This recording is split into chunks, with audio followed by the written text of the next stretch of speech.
Tolutope Sarah Arotile jẹ́ ọmọ bíbí orílẹ̀-èdè Nàìjíríà tó sì wá láti ẹ̀yà Yorùbá. A bí Tolutope Arotile ní ọjọ́ 13 oṣù kejìlá ọdún 1995 sí inú ìdílé Mr. and Mrs. Akoko Arotile tí wọ́n wá láti Ìjímù Local Government Area ní ìlú Kogi State. Tolutope Arotile lọ sí ilé-ìwé Air Force Primary School tó wà ní ìlú Kaduna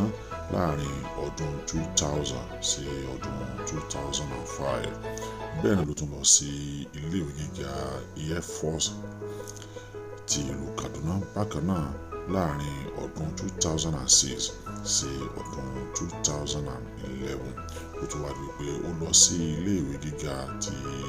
àwọn akẹgbẹ́ ọ̀hún tí a mọ̀ sí Nigerian Defence Academy ní ìlú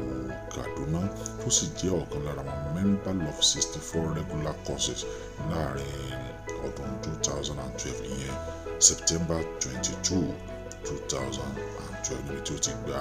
àmì ẹ̀yẹ ètò ìṣirò ìyẹn tí a mọ̀ sí Bachelor Science degree in Mathematics. Nígbà tó di ọjọ́ 14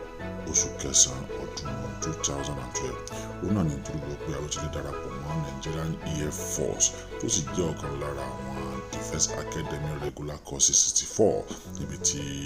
ó ti ní ìwé ẹ̀rí eléyìí tí a mọ̀ sí pilot license bí a ṣe lè wa ọkọ̀ ojú òfurufú. Bẹ́ẹ̀ náà ló tún ní ìwé ẹ̀rí bí a ṣe lè wa ọkọ̀ eléyìí tí a fi ń ja ogun eléyìí tí ó ṣe ètò ẹ̀kọ́ ẹ̀ ní ìlú Italy tí a mọ̀ sí Augusta 109 power attack helicopter tó sì jẹ́ pé àwọn ìwé ẹ̀rí tí arábìnrin yìí ní lọ́wọ́ ló mú kí ó pegedé. Nígbà tó di ọdún 2019 ìyẹn October 2019 òun náà ni Tolutope Arotile ni wọ́n ṣe àmì ẹ̀yẹ fún láti darapọ̀ mọ́ Nigerian Air Force tó sì jẹ́ wípé òun náà ni obìnrin àkọ́kọ́ láàrin ọdún 55 years tí wọ́n ti dá ẹgbẹ́ ọ̀hún sílẹ̀ tí kò sì sí obìnrin kankan tí ó wa ọkọ̀ ojú òfurufú eléyìí tí a fi ń jagun títí di àsìkò yìí.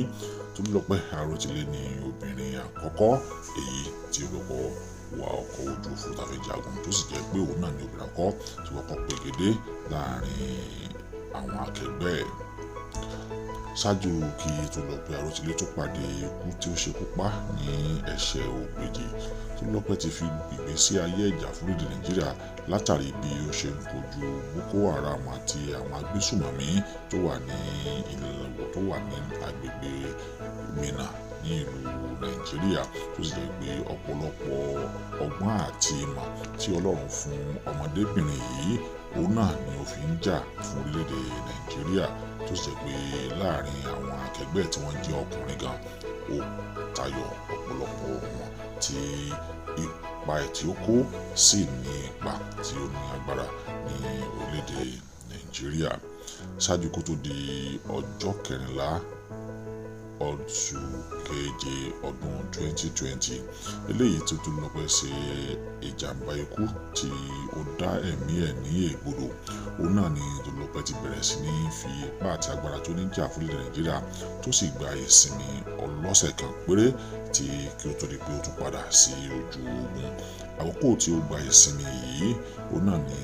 àwọn ọ̀rẹ́ rẹ̀ tí wọ́n ti jọ ríra wọn tipẹ́ nígbà tí wọ́n wà ní ilé-ìwé Nigeria Air Force Secondary School ìyẹn Nehemiah Adéọjọ́ Fọlọ́runṣọ́ àti Festus tí àwọn wà nínú ọkọ̀ ayọ́kẹ́lẹ́ rírí tí wọ́n rí Tolutope inú wọn dùn tí wọ́n sì rò pé ó yẹ kí àwọn kíyọ̀ mọ́ èyí tí wọ́n fi ọkọ̀ tí wọ́n wà náà sí àwà sẹ́yìn tí ọkọ̀ ọ̀hún sì gbà Tolutope Arotile. Nígbà tí wọ́n yóò fi gbé Tolutope Arotile dé ilé ìwòsàn, Yorùbá máa ní àìsàn òun náà ni a máa ń rí wò àwòkèrè ọlọ́jọ́ wò. Èyí ló mú kí ìjàmbá ọ̀hún kí ó gbẹ̀mí ọmọdébìnrin yìí tó sì di agbèrè fún ayé pé ó di ìgbà ó ṣe.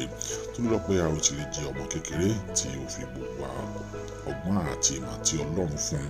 láti àkókò ìgbà tí àwọn òbí ẹ̀ ti bí ni wọ́n ti ní ó ti máa sọ pé òun yóò fi gbogbo agbára tí òun bá ní àti ọgbọ́n ìmọ̀ tí Ọlọ́run fún òun láti fi jà fún orílẹ̀-èdè Nàìjíríà, pé òun sì gbìyànjú wípé òun yóò wa ọkọ̀ ojú òfurufú eléyìí tí a fi ń jagun, eléyìí tí ọmọbìnrin yìí sì mú gbogbo ìlérí iṣẹ́ kó tó wá di wípé ọlọ́jọ́ gbà á kí Ọlọ́run kó bá wa tẹ ọmọ òun sí afẹ́fẹ́ rere.